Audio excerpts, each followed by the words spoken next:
சொல்கின்றான் என்று நம்மை நாமே பேசிக் கொண்டிருக்கிறோம். ஆனால் அல்லாஹ் சொல்கின்றான், எப்ப நீ பாதியாக வந்திருக்க, இஸ்லாத்தை ஏற்றுக்கிட்ட, அவ்வளவுதான். ஆனால் முழுமையா நீ வரல, வா முழுமையா வா என்று சொன்னால், நம்மை அல்லாஹ் வரவேற்கிறான், அழைக்கின்றான் என்று சொன்னால், இதை அனைத்தையும் நாம் அறிந்து கொண்டு முழுமையாக கடைபிடிக்கக்கூடிய முஸ்லிம்களாக இருக்க வேண்டும்.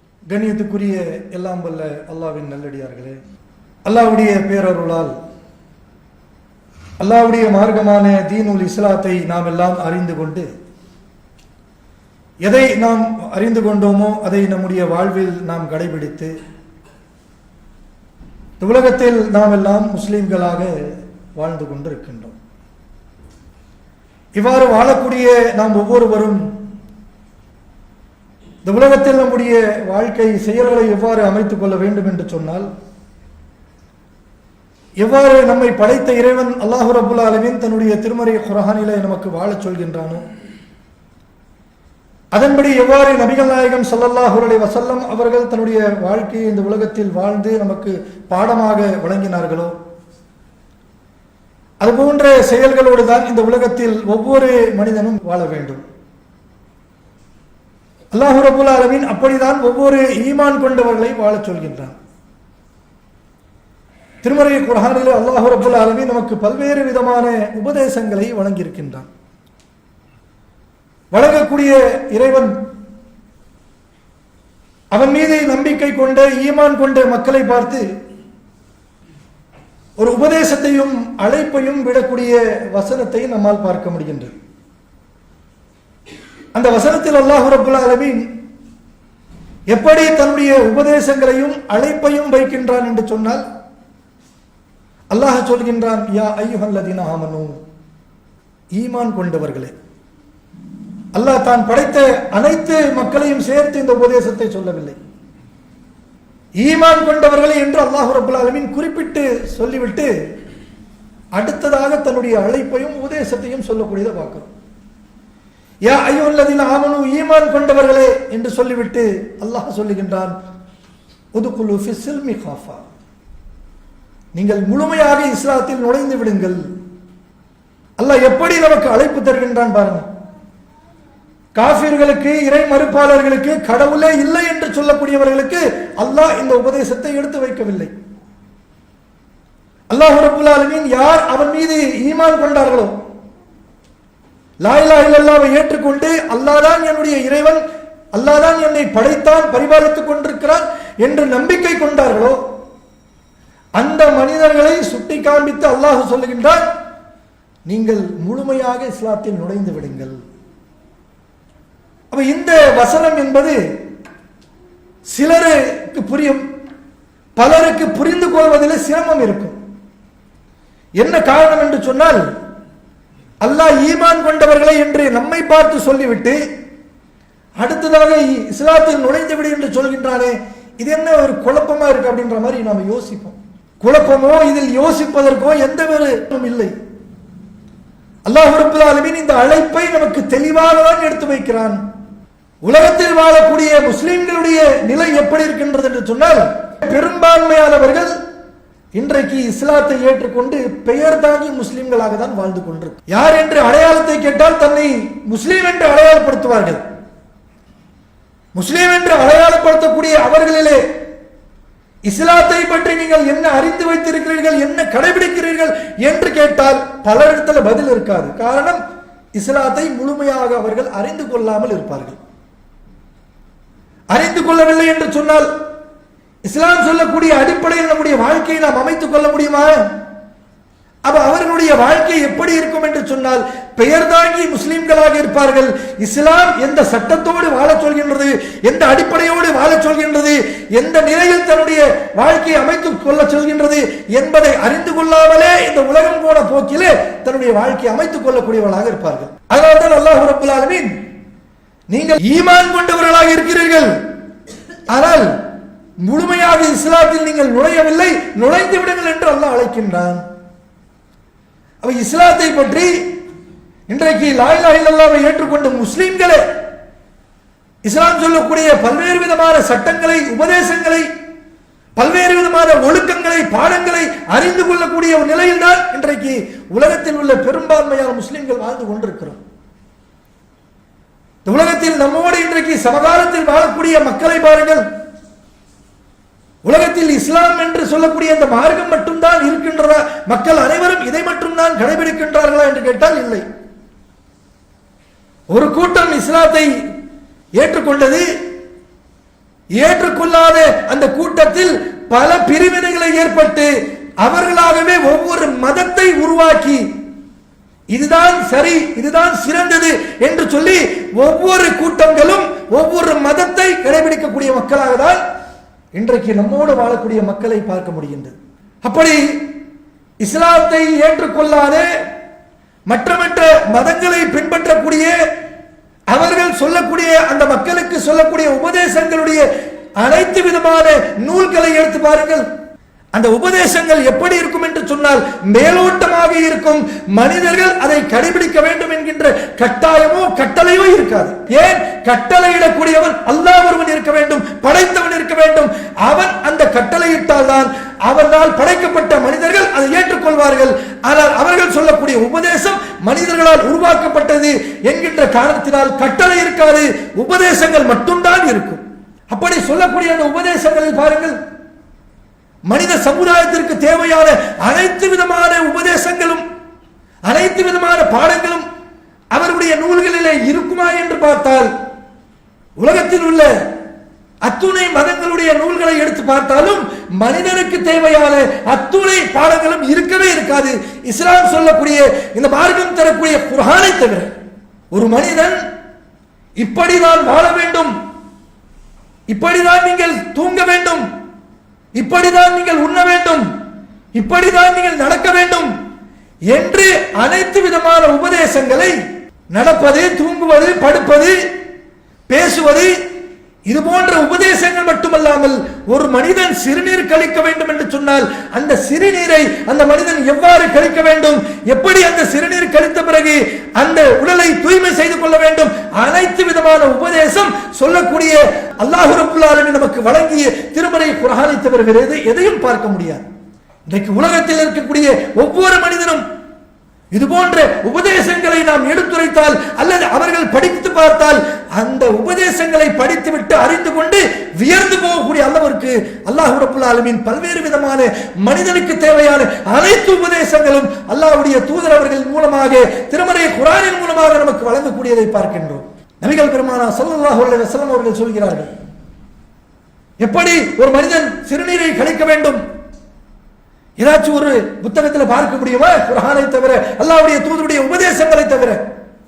அல்லாஹ்வுடைய ரசூல் அவர்கள் சொல்கிறார்கள், நீங்கள் சிறுநீர் கழிக்க வேண்டும் என்று சொன்னால் பொதுவான இடத்தில் நீங்கள் சிறுநீர் கழிக்க கூடாது. மற்றவர்களுக்கு பாதிப்பு ஏற்படக்கூடிய அவர்கள் நடந்து செல்லக்கூடிய அந்த பாதையில் நீங்கள் சிறுநீர் கழிக்க கூடாது. அதுக்கென்று ஒரு மறைவான இடம் இருக்க வேண்டும், ஒதுக்குப்புறத்தில் ஒரு இடம் இருக்க வேண்டும், அந்த இடத்தில் நீங்கள் சிறுநீரை கழிக்க வேண்டும். அப்படி கழிக்கக்கூடிய நீங்கள் அந்த சிறுநீரையும் எப்படி கழிக்க வேண்டும் என்று சொன்னால் அமர்ந்து கழிக்க வேண்டும். அல்லாஹ்வுடைய தூதர் அவர்கள் 1400 வருடங்களுக்கு முன்பாக மக்களுடைய மனிதர்களுடைய ஆரோக்கியத்திற்காக சொல்லப்பட்ட அந்த ஒரு பாடத்தை இன்றைக்கு மருத்துவர்கள், ஆய்வாளர்கள் அதை ஆய்வு செய்து சொல்கிறார்கள். மனிதனுடைய உடல் ஆரோக்கியத்திற்காக அவர் சிறுநீர் கழிக்கும் பொழுது அமர்ந்து சிறுநீர் கழித்தால்தான் முழுமையான சிறுநீர் அவர்கள் கழிக்க முடியும், அதில் அவருடைய ஆரோக்கியம் இருக்கிறது. நின்று ஒரு மருத்துவர் ஆய்வு செய்து சொல்கிறார், இஸ்லாம் சொன்னதுதான் சரி.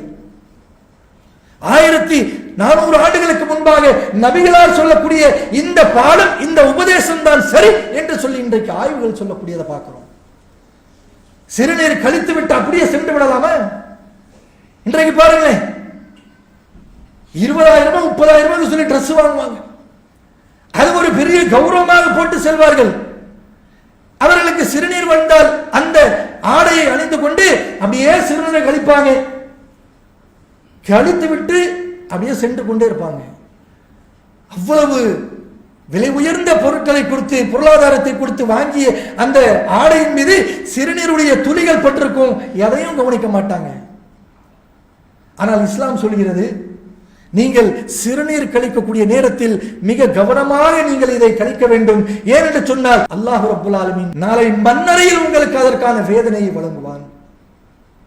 நாம் அசால்ட்டா நினைச்சிட்டு இருக்கோம், சிறுநீருடைய துளிகள் தானே. அல்லாஹ் இதெல்லாம் பார்க்க போறானா? அல்லாஹ் இதற்கெல்லாம் தண்டனை கொடுக்க போறானா? அல்லாஹ்வுடைய ரசூல் அவர்கள் சொல்கிறார்கள், ஆம், அந்த துளிகள் உங்களுடைய ஆடையில் பட்டுவிட்டது, அதை நீங்கள் தூய்மைப்படுத்தவில்லை என்று சொன்னால், அதை நீங்கள் சுத்தப்படுத்தவில்லை என்று சொன்னால், நாளை உங்களுக்கு மன்னரையிலும் மறுமையிலும் இதற்கான தண்டனை இருக்கின்றது. நபிகள் பெருமானார் ஸல்லல்லாஹு அலைஹி வஸல்லம் அவர்கள் ஒரு நாள் ஒரு பாதை வழியாக நடந்து சென்று கொண்டிருக்கக்கூடிய நேரத்தில் 2 கபர்களை பார்க்கிறாங்க ரசூலுல்லாஹ். 2 கபர்கள் இருக்கின்றது. அல்லாஹ் ரப்பல் ஆலமீன் அந்த கபர்களில் இருக்கக்கூடிய அந்த ஜனாசாக்கள் படக்கூடிய வேதனைகள் அல்லாஹ்வுடைய தூதருக்கு எடுத்து காட்டுறாங்க. ரசூலுல்லாஹ் போயிட்டே இருக்காங்க, அந்த கபரை தாண்டக்கூடிய நேரத்தில் அப்படியே நின்னுறாங்க. என்னன்னு பார்த்தா அந்த 2 கபர்களில் இருக்கக்கூடியவர்கள் வேதனையில் துடித்துக் கொண்டிருக்கிறாங்க. அந்த வேதனை எதற்காக சொல்லி ரசூலுல்லாஹ் சொல்றாங்க.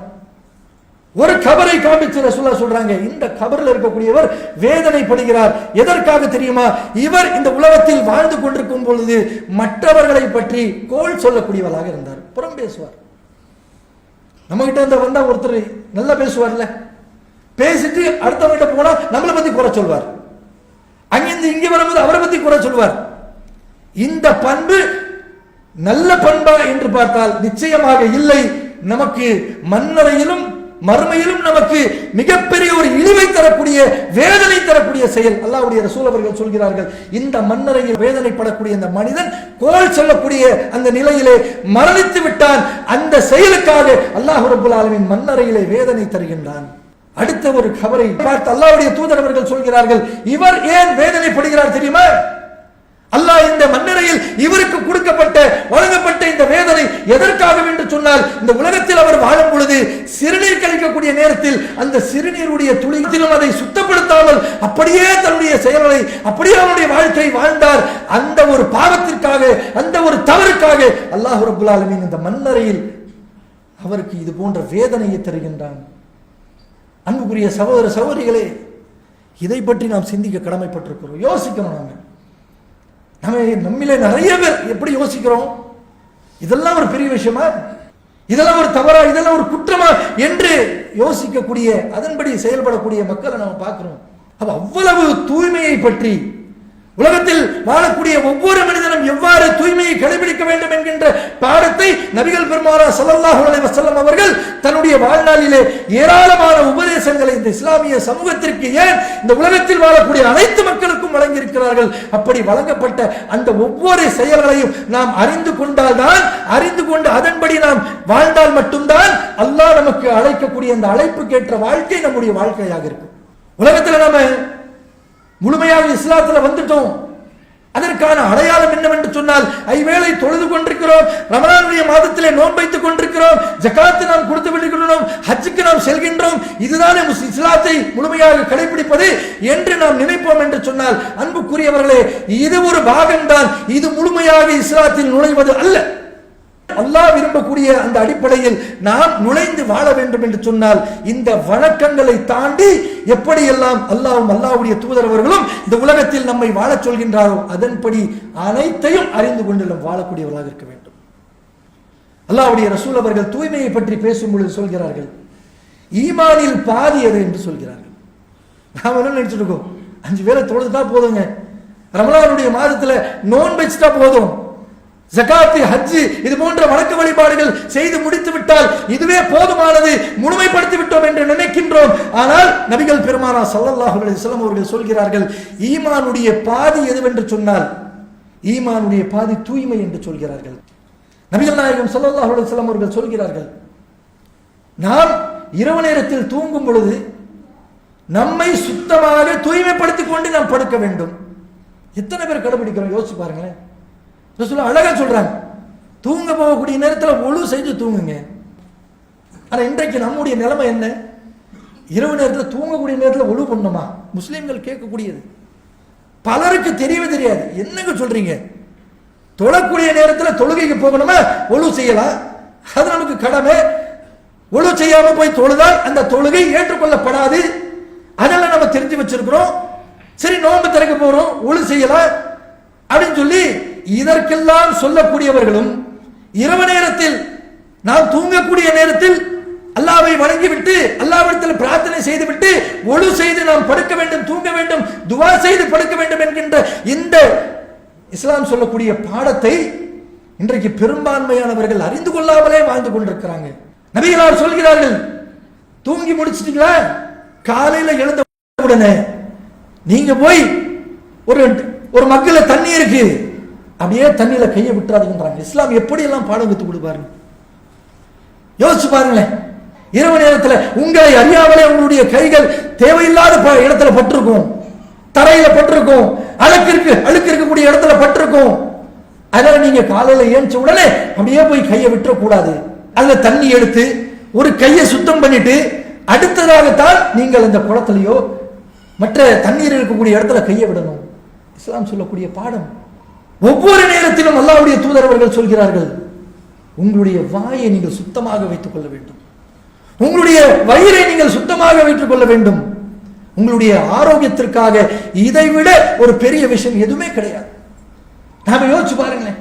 அல்லாஹ்வுடைய தூதர் அவர்கள் சொன்னார்கள், என் சமுதாய மக்களுக்கு இது கடினமாக கஷ்டமாக இருக்கும் என்பதற்காக தான் நான் கட்டளையிடவில்லை. இது கடினமாக இல்லாமல் இருக்கும் என்று சொன்னால் நான் கட்டளையிட்டிருப்பேன். என்னது? ஒவ்வொரு நேரத்திலும் ஒழு செய்யக்கூடிய நேரத்தில் ரசூலுல்லாஹ் சொல்றாங்க, இது கஷ்டமாக இல்லாமல் இருந்திருந்தால் ஒவ்வொரு ஒழுவிலும் மிஸ்வாக் எடுத்து நீங்க பல்ல தேய்ச்சி சுத்தம் பண்ணணும்னு சொல்லியிருப்பேன். ரசூலுல்லாஹ்வுடைய வார்த்தை இது. அப்ப ரசூலுல்லாஹ் கட்டளையிடல, ஆனால் தன்னுடைய வாழ்நாளிலே இதை செய்தார்கள். இன்றைக்கு நாம செய்யறோமா? ஒவ்வொரு ஒழுவுல விடுங்க, நமக்கு கட்டளை இடல, அதனால செய்ய வேண்டும் என்ற அவசியம் 100% கிடையாது. ஆனால் செய்தால் சிறந்தது. அதையும் தாண்டி நமக்கென்று ஒரு கடமை இருக்கின்றது. காலை தூங்கி முழிச்சோம் அல்லது தூங்க போறோம், அந்த நேரத்தில் இந்த வாயை நம்ம சுத்தம் பண்றோமா? யோசிச்சு பாருங்களேன். காலையில ஏஞ்ச உடனே பல்ல தேய்ச்சி நம்ம வாயை நம்முடைய முகத்தை தூய்மைப்படுத்துவதற்கு முன்பாகவே பலருடைய பழக்கம் எப்படி இருக்கு? பெட் காஃபி வந்தா அதை குடிச்சுட்டா ஏஞ்சி பாரு, படுத்த படுக்கையில டீயோ காஃபியோ கொடுக்கணும், அதை அப்படியே அந்த ஊத்த வாயில சாப்பிட்டுக்கிட்டு அந்த இருக்கக்கூடிய கிருமிகள்லாம் உள்ள அனுப்பிட்டு அதுக்கப்புறமா தான் போய் பல்லத்தை. மார்க்கம் இதை ஏற்றுக்கொள்ளுமா? இஸ்லாம் சொல்லக்கூடிய பாடம் போதனை இதுதானா நமக்கு? உங்களுடைய வாய்களை உங்களுடைய வயிற்றுகளை சுத்தமாக வைத்துக் கொள்ளுங்கள் என்று சொல்லக்கூடிய இஸ்லாம் இது எப்படி அனுமதிக்கும்? அப்ப இந்த நிலையில் தான் இன்றைக்கு பெரும்பான்மையான முஸ்லிம்கள் வாழக்கூடியதை பார்க்கிறோம். அப்ப தூய்மை என்பது இந்த மார்க்கம் நமக்கு கற்றுத்தந்த மிகப்பெரிய ஒரு பாடம். இது நாம் அல்லாஹ்வை வணங்க வேண்டும். கடமையான தொழுகைக்கு இன்றைக்கு அமர்ந்து கொண்டிருக்கிறோமே, இந்த தொழுகைக்கு பள்ளிவாசலுக்குள் நுழையக்கூடிய அதற்கு முன்பாக நாம் செய்யக்கூடிய முக்கியமான வேலை என்ன? ஒழு செய்யணும். ஒழு செய்யாம தொழுதால் அந்த தொழுகை ஏற்றுக்கொள்ளப்படுமா? இந்த மார்க்கம் தூய்மை எப்படி கடைபிடிக்க சொல்கின்றது பாருங்க. கடமையாக்கப்பட்ட அந்த தொழுகையை நீங்கள் நிறைவேற்ற வேண்டும் என்று சொன்னாலும், அந்த தொழுகை அல்லாஹ்விடத்தில் போய் சேர வேண்டும் என்று சொன்னால், நீங்கள் அந்த தொழுகைக்கு முன்னால் உங்களுடைய கைகளை, முகங்களை, வாய்களை அனைத்தையும் நீங்கள் சுத்தம் செய்து கொள்ள வேண்டும் உழுவின் மூலமாக. அல்லாஹ் அதுல நமக்கு நன்மை வச்சிருக்கிறான். ஒவ்வொரு செயலிலும் அல்லாஹ் ரப்பல் ஆலமீன் நமக்கு நன்மை வைத்திருக்கிறான். எல்லாத்தையும் செய்யக்கூடிய நாம இதை செய்யவில்லை என்று சொன்னால் நாளை மறுமையில் அல்லாஹ்விடத்தில் நாம என்ன பதில் சொல்ல முடியும்? அல்லாஹ் இதற்கெல்லாம் நமக்கு கேள்வியை வைத்திருக்கின்றான். இதை நாம் விரும்பக்கூடியவர்களாக இருக்க வேண்டும். நம்மை நாமே தூய்மைப்படுத்திக் கொள்ள வேண்டும். நம்முடைய வீடுகளை நாம் தூய்மையாக வைத்துக் கொள்ள வேண்டும். நம்முடைய அலுவலகங்களை நாம் தூய்மையாக வைத்துக் கொள்ள வேண்டும். நம்மை சுற்றி இருக்கக்கூடிய அனைத்து இடத்தையும் நாம் தூய்மையாக வைத்துக் கொள்ள வேண்டும். இஸ்லாம் நமக்கு சொல்கின்றது. அல்லாஹ் சொல்லக்கூடிய கடமைகளை கடைபிடிக்கக்கூடிய முஸ்லிம் தான் என்று நம்மை நாமே பேசிக் கொண்டிருக்கிறோம். ஆனால் அல்லாஹ் சொல்கின்றான், எப்ப நீ பாதியாக வந்திருக்க, இஸ்லாத்தை ஏற்றுக்கிட்ட அவ்வளவுதான், ஆனால் முழுமையா நீ வரல. உதுகுலு ஃபி ஸில்மி ஹஃபவா, முழுமையா வா என்று சொன்னால் நம்மை அல்லாஹ் வரவேற்கிறான், அழைக்கின்றான் என்று சொன்னால் இதை அனைத்தையும் நாம் அறிந்து கொண்டு முழுமையாக கடைபிடிக்கக்கூடிய முஸ்லிம்களாக இருக்க வேண்டும். இதையெல்லாம் நாம் விரும்பக்கூடியவர்களாக இருக்க வேண்டும். ஆக கண்ணியத்துக்குரியவர்களே, அல்லாஹ் ரப்பல் ஆலமீன் நமக்கு இத்தகைய பாடங்களை நமக்கு வழங்கியிருக்கின்றான் என்று சொன்னால், இந்த பாடங்களை நாம் ரொம்ப சாதாரணமாக எடுத்துக்கொள்ளாமல் இதையெல்லாம் கவனத்தில் வைத்து ஒவ்வொரு நாளும் எப்படி அல்லாஹ்வை வணங்கக்கூடிய அந்த செயல்களை நாம் செய்கின்றோமோ, அதுபோன்று இந்த செயல்களையும் நாம் ஒவ்வொரு நாளும் நாம் கடைபிடித்து நம்மோடு இருக்கக்கூடிய நம் வீட்டில் நம்முடைய குடும்பத்தார், நம்முடைய பிள்ளைகள், அவர்களுக்கும் நாம் எடுத்து சொல்லி இதையெல்லாம் நாம் செய்து இதன் மூலமாக இறைவன் நமக்கு தரக்கூடிய நன்மைகளை முழுமையாக பெறக்கூடிய நன்மக்களாக நாம் மாறிவிட வேண்டும். அப்படிப்பட்ட அந்த செயல்களோடு இந்த உலகத்தில் நாம் வாழ்வோம் என்று சொன்னால் நிச்சயமாக நாம் செய்யக்கூடிய ஒவ்வொரு இந்த காரியங்களுக்கும் அல்லாஹ் ரப்பல் ஆலமீன் நன்மையை வாரி வழங்கக்கூடியவனாக இருக்கின்றான். இந்த நன்மைகளை அல்லாஹ்விடத்தில் பெற்றுவிட்டு நாளை மறுமையில் சூனத்திற்கு செல்லக்கூடிய நன்மக்களாக வல்ல இறைவன் உங்களையும் என்னையும் ஆக்கி வைப்பானாக என்று கூறி முதல் உரையை நிறைவு செய்கிறேன். அஸ்ஸலாமு அலைக்கும் வரஹ்மத்துல்லாஹி வபரகாத்துஹு. அல்லாஹு அக்பர், அல்லாஹு அக்பர்.